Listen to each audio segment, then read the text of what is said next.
Hello मेरे educators, कैसे हैं आप लोग। मैं रॉकी भारद्वाज आप सभी का स्वागत करता हूं मेरे यूट्यूब चैनल में जिसका नाम है ट्रू एजुकेटर। स्टूडेंट्स, पिछली क्लास में हम लोग असेसमेंट टूल के बारे में पढ़ रहे थे जिसमें कि पहला पॉइंट हमारा था असाइनमेंट, दत्त कार्य। उसी में हमारा दूसरा पॉइंट है प्रोजेक्ट, प्रयोजना। ठीक है, तो आज उसको हम लोग डिस्कस करते हैं। प्रयोजना जो प्रोजेक्ट मेथड है वह सबसे पहले किसने दिया था, तो किल पैट्रिक महोदय के द्वारा ये दिया गया था।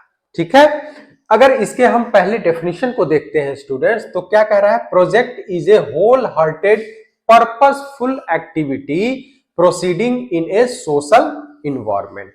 ठीक, अगर इसके हिंदी डेफिनेशन को देखें तो क्या है, प्रयोजना एक उद्देश्यपूर्ण कार्य है जो पूर्ण निष्ठा के साथ सामाजिक वातावरण में संपन्न किया जाता है।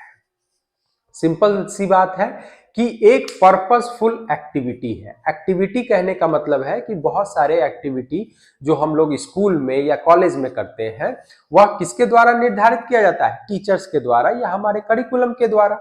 तो जो हमारे करिकुलम में या सिलेबस में कोई भी एक्टिविटी रहे उसको हम करते हैं। ठीक है, कहां पे, अपने सामाजिक वातावरण में। सामाजिक वातावरण हमारा स्कूल भी हो सकता है, हमारा घर भी हो सकता है। ठीक है, तो प्रयोजना एक तरह का एक्टिविटी है, ऐसा कार्य है जो हम अपने सामाजिक वातावरण में क्या करते हैं, संपन्न करते हैं। स्टूडेंट्स, प्रयोजना हम इंडिविजुअल भी कर सकते हैं और ग्रुप में भी कर सकते हैं। जैसे कि टीचर अगर चाहे कि इंडिविजुअली हम कोई प्रोजेक्ट बच्चों को दे दे तो ऐसे भी दे सकते हैं। और दूसरा तरीका है कि हम ग्रुप बना दे, छोटे छोटे ग्रुप बना दे 5-5 लोगों का, और उसमें हम आपको क्या करें, एक प्रोजेक्ट दे दे और उसी के बेसिस पे हमारा क्या होगा, असेसमेंट होगा। ठीक है, तो स्टूडेंट्स अगर इसके हम कैरेक्टरिस्टिक्स को देखें तो कैरेक्टरिस्टिक्स में क्या कह रहा है कि in this method learning by doing occurs, मतलब कि बच्चों को करके सीखने का अवसर मिलता है। जो प्रयोजना होता है उसके अंदर बच्चे क्या करते हैं, करके सीखते हैं। अगर इसको मैं एग्जाम्पल के तौर पे समझाऊं, अगर एक टीचर बच्चे को कोई प्रोजेक्ट देता है तो वो बच्चा क्या करेगा, उस प्रोजेक्ट को खुद करेगा और फिर सीखेगा। कुछ गलतियां होंगी फिर उस गलतियों से सीखेगा। मतलब ये लगातार क्या होगा, लर्निंग बाय डूइंग का प्रोसेस हमेशा चलते रहेगा। ठीक है, और इस तरह से उसको मोड़, मतलब कि जब वह खुद करके चीजों को सीखेंगे तो क्या हम उससे ज्यादा नॉलेज गेन करेंगे। अगर मैं इसके सेकंड पॉइंट को देखूं तो सेकंड पॉइंट क्या कह रहा है, अकॉर्डिंग टू स्टूडेंट्स इंटरेस्ट। इस विधि में बच्चों के रुचि को ध्यान में रखा जाता है कि बच्चों का क्या इंटरेस्ट है।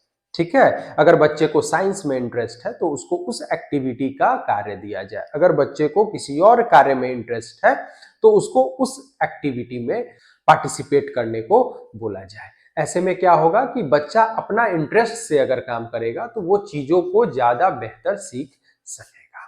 ठीक है, अगर इसके हम नेक्स्ट पॉइंट को देखें तो नेक्स्ट पॉइंट क्या कर रहा है, स्टूडेंट्स ऑलवेज एक्टिवली पार्टिसिपेट, मतलब बच्चे सदैव क्रियाशील रहते हैं। सिंपल सी बात है कि अगर हम कोई बच्चों से एक्टिविटी करवाएंगे या कोई प्रोजेक्ट में उसे हम क्या करेंगे, इंगेज करके रखेंगे, तो बच्चे क्या करेंगे, हमेशा उसमें पार्टिसिपेशन उनका हमेशा रहेगा। कुछ ना कुछ वो करते रहेगा, कुछ ना कुछ उससे वो सीखते रहेगा। जैसे साइंस का कोई प्रोजेक्ट उसे दिया तो साइंस के प्रोजेक्ट में वो हमेशा कुछ ना कुछ उस चीज को करेगा। सब लोग ग्रुप में करे या इंडिविजुअल करे, वह कुछ ना कुछ रेगुलरली क्या होगा, सीखते रहेगा। मतलब इंगेजमेंट उसका हमेशा रहेगा उस प्रोजेक्ट में। ठीक है, अगर हम इसके नेक्स्ट पॉइंट को देखें तो नेक्स्ट पॉइंट क्या कह रहा है, एक्सपीरियंशियल नॉलेज गेन, मतलब प्रत्यक्ष अनुभव मिलता है। सिंपल सी बात है कि प्रत्यक्ष अनुभव कैसे मिलेगा, जैसे लर्निंग बाय डूइंग हो रही है, वह चीजों को करके सीख रहा है, तो अगर उससे कुछ अशुद्धि हो जाती है तो वो क्या कर रहा है, वो पर्सनली उस चीज को एक्सपीरियंस किया है कि अगर इस प्रोसेस से मैं कार्य करूंगा तो मेरे से गलती हो जा रही है, तो वो चीजों को एक्सपीरियंस किया। अब वह दोबारा उस चीज को नहीं करेगा कभी। ठीक है, जैसे बच्चा वाला अगर मैं एग्जांपल दूं कि बच्चा अगर गैस के फ्लेम को देखा तो वो उंगली डालने जा रहा है तो एक बार अगर उसका उंगली उसमें चला जाएगा या जल जाएगा तो दोबारा कभी नहीं जाएगा।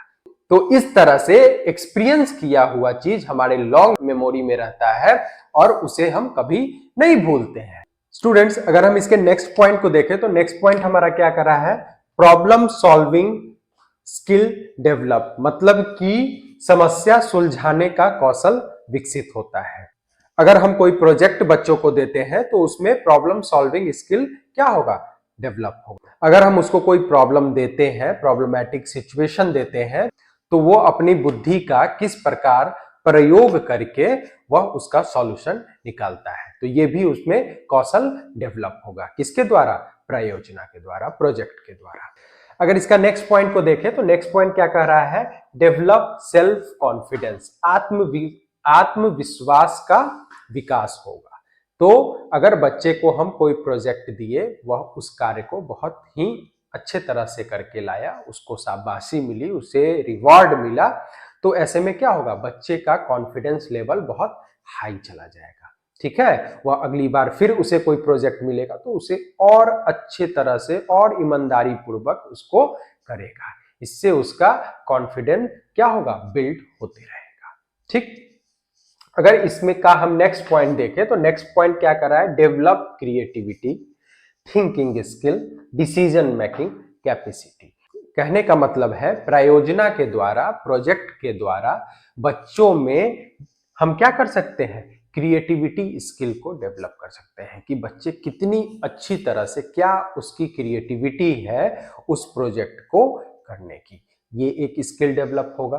दूसरा, थिंकिंग स्किल डेवलप होगा, जैसे बच्चा क्या सोच रहा है, अगर उसे कोई साइंस का प्रोजेक्ट है तो वह अपनी थिंकिंग स्किल को किस तरह से उपयोग करके उस प्रोजेक्ट को वो कर रहा है। ठीक है, और डिसीजन मेकिंग, मतलब निर्णय लेने का भी उसको कॉन्फिडेंस उसमें डेवलप होगा।